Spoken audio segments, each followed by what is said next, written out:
The theories are shocking about the phenomenon of terminal lucidity.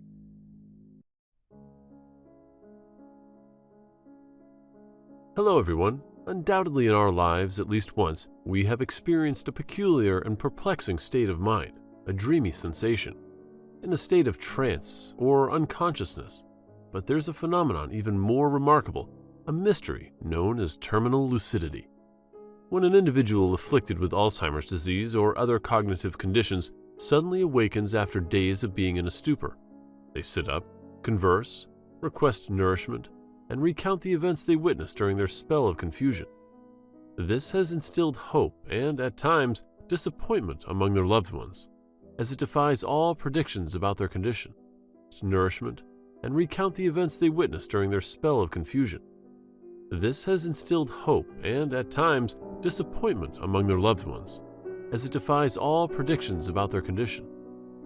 In this video, we'll delve deeper into the phenomenon of terminal lucidity, along with the challenging questions it raises. We'll explore scientific research, notable cases, and potential mechanisms underlying this phenomenon. In October 2004, Kitty Lewis was admitted to the hospital, having collapsed with a urinary tract infection.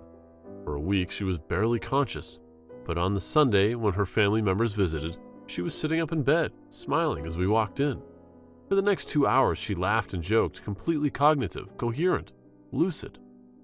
A lifetime of memory had returned, and we took advantage of it as she regaled them with escapades from her past.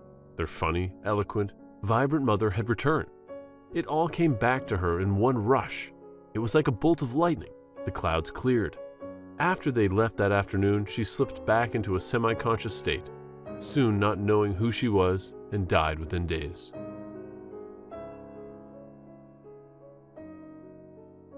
What is terminal lucidity?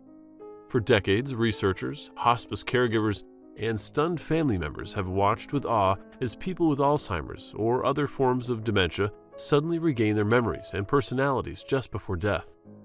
To their family members, it might seem like a second lease on life. But for many experienced medical workers, it can be a sign that the end is near. Christopher Kerr, Chief Executive Officer and Chief Medical Officer at the Center for Hospice and Palliative Care in Buffalo, New York, has studied the lucid visions of several hundred terminally ill people. He says these events usually occur in the last few days of life.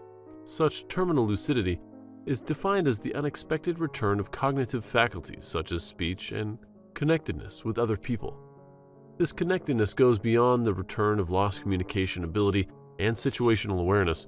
There seems to be clear evidence that they were aware not merely of their surroundings, but additionally understanding what their relationships to other people are.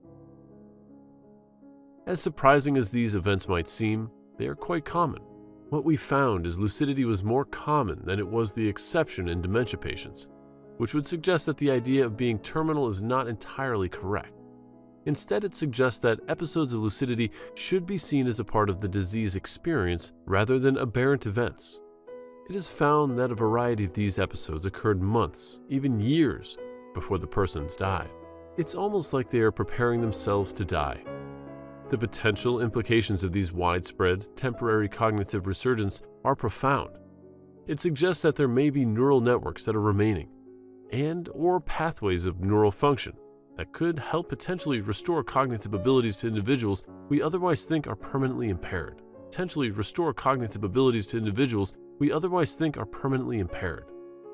Nevertheless, research into this phenomenon is still in its early phases. We don't actually know what's going on in the brain during the dying process that may be in some way connected to these episodes. Despite this uncertainty, other research into the brain activity near or at the time of death could provide scientists and clinicians greater insight into some of the processes occurring in the diseased and dying brain. What happens in the brain as people die? In a study published in the Proceedings of the National Academy of Sciences, USA, in May, researchers at the University of Michigan observed a surge of organized brain activity in 2 out of 4 comatose people who were undergoing cardiac arrest after being removed from life support. A 2013 PNAS also study that revealed a similar surge in synchronized brain activity in rats exposed to cardiac toxin and a 2015 study in which rats were killed by asphyxiation. In all of these investigations, the researchers found that gamma wave activity surged within the first few minutes of cardiac arrest and then ceased. Gamma waves are a frequency of brainwave typical associated with wakefulness, alertness, and memory recall. The surge of gamma waves in dying subjects was particularly intense in a brain region located near the back of the skull. Gamma wave activation patterns akin to those observed in the comatose people are associated with activities that include the recognition of familiar images. Comatose people are associated with activities that include the recognition of familiar images. It is believed that the dementia patient's terminal lucidity may be due to these kinds of last-ditch efforts of the brain. Between 2017 and 2020, Parnia led a study called AWARE-2, in which researchers monitored the brain activity of more than 500 critically ill people in the US and UK who were receiving CPR. The patients were exposed to audiovisual stimuli while undergoing CPR to test their memory of events after cardiac arrest.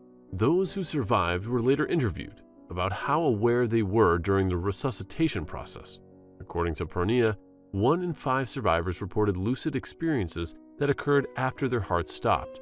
Within 20 seconds of cardiac arrest, the brain flatlines, yet usually within 5 minutes, but it could be longer. We're seeing a reemergence of a transient period of brain electricity.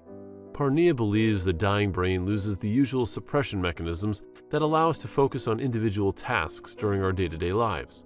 When you die, your brain is deprived of oxygen and nutrients, so it shuts down, Parnia says.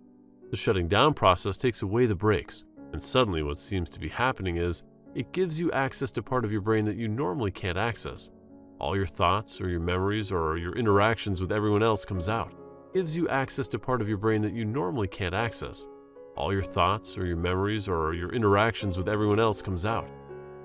In our exploration of terminal lucidity, a phenomenon where individuals with Alzheimer's or dementia briefly regain cognitive clarity before death, we've uncovered both intriguing and scientific mystery.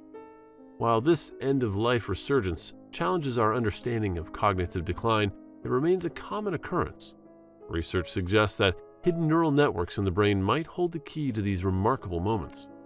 Scientific investigations continue, shedding light on the process during the dying process. As the brain experiences a surge in activity even at the brink of life's end, it offers a glimpse into the mysteries of consciousness.